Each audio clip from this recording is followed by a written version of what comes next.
Rudrappa sir ನಮಸ್ತೆ. Sir ನಮಸ್ಕಾರ sir. Sir ಶಿವಶಂಕರಪ್ಪನವರದ ನಿಧನದ ಸುದ್ದಿ ತಮಗೂ ಕೂಡ ಗೊತ್ತಾಗಿರುತ್ತೆ.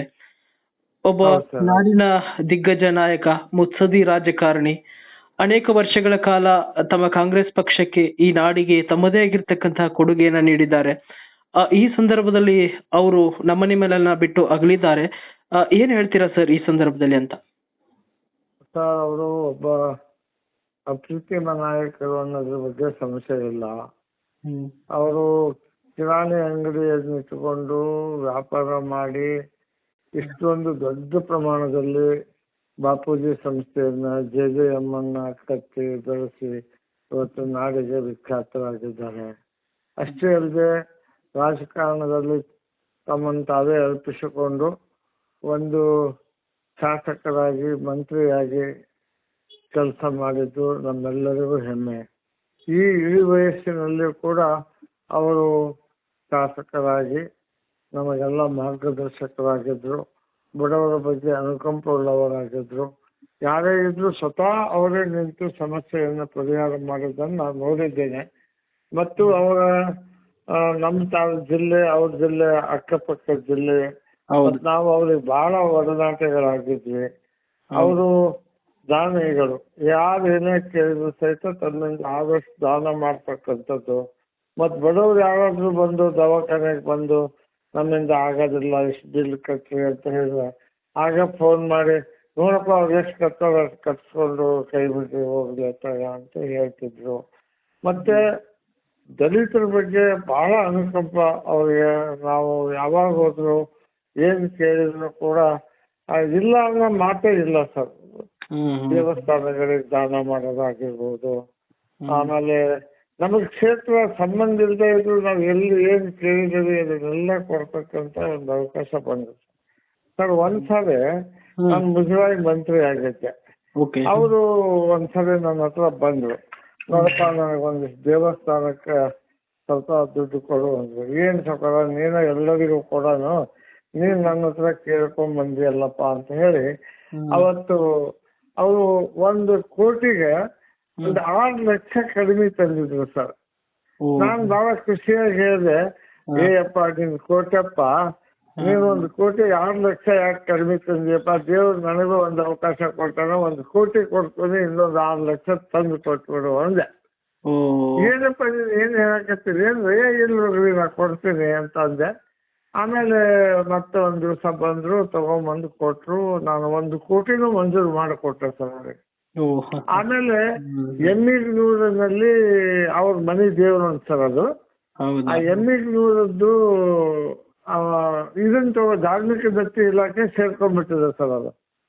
ಆಮೇಲೆ ಒಂದ್ಸಲ ಬಂದ್ರು, ಬಳ್ಳಾರಿ ಎಮ್ಮಿಗ್ನೂರು ಇಲ್ಲ ಸರ್, ಹೊಳಲ್ಕೆರೆ ಹತ್ರ ಎಮ್ಮಿಗ್ನೂರು ಸರ್, ಅವ್ರ ಮನೆ ದೇವ್ರು ಅಂತ ಸರ್ ಅದು.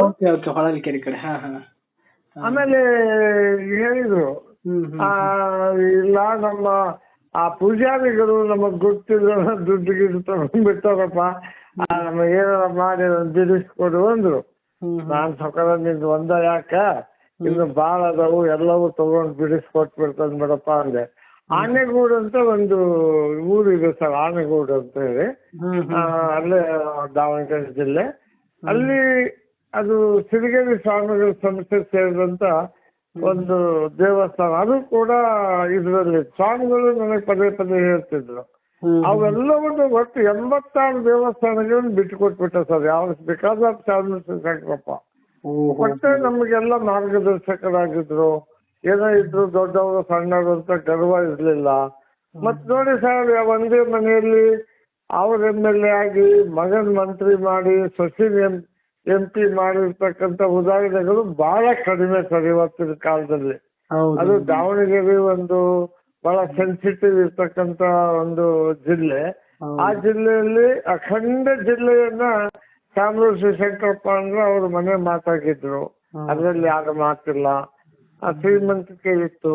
ಮತ್ತೆ ಉದ್ಯೋಗವನ್ನ ಎಲ್ಲರಿಗೂ ಕೊಟ್ಟಿದ್ರು. ಶುಗರ್ ಫ್ಯಾಕ್ಟ್ರಿಗಳನ್ನು ಮಾಡಿದ್ರು. ಮುಧೋಳದಲ್ಲಿ ಶುಗರ್ ಫ್ಯಾಕ್ಟ್ರಿ ಮಾಡಿದ್ರು.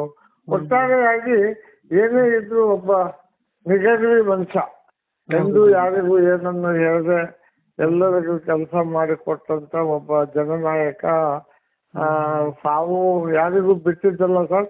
ಶ್ರೀಮಂತರಿಗೂ ಬಿಡೋದಿಲ್ಲ, ಬಡವರಿಗೂ ಬಿಡೋದಿಲ್ಲ, ಸಾಮಾನ್ಯರಿಗೂ ಬಿಡೋದಿಲ್ಲ. ಆ ವಯಸ್ಸಿನಲ್ಲಿ ಅವರಿಗೆ ದೇವರು ಆತ್ಮಕ್ಕೆ ಶಾಂತಿ ಕೊಡ್ಲಿ ಅಂತ ಹೇಳಿ ಕೇಳ್ಕೊಂತೀವಿ ಕೊನೆ ಬಾರಿ ಭೇಟಿಯಾಗಿದ್ರಿ ಸರ್? ಕೊನೆ ಬಾರಿ ಅವ್ರನ್ನ ಸರ್. ಕೊನೆ ಬಾರಿ ಯಾವತ್ತು ಭೇಟಿಯಾಗಿದ್ರಿ ಅಂತ ಶಾಮನೂರ್ ಸರ್ ಅವ್ರನ್ನ? ಸರ್ ಇಲ್ಲ ಸರ್, ನಡುವೆ ಒಂದ್ 3-4 ತಿಂಗಳಿಂದ ನನಗೆ ಭೇಟಿ ಆಗಕ್ ಆಗ್ಲಿಲ್ಲ. ನಿನ್ನೆ ಹೋಗಿದ್ದೆ ದಾವಣಗೆರೆಗೆ. ಹೋಗಿ ನಿನ್ನೆ ಭೇಟಿ ಆಗಿ ಬರೋಣ ಅಂತ ನಿನ್ನೆ ಹೋದೆ.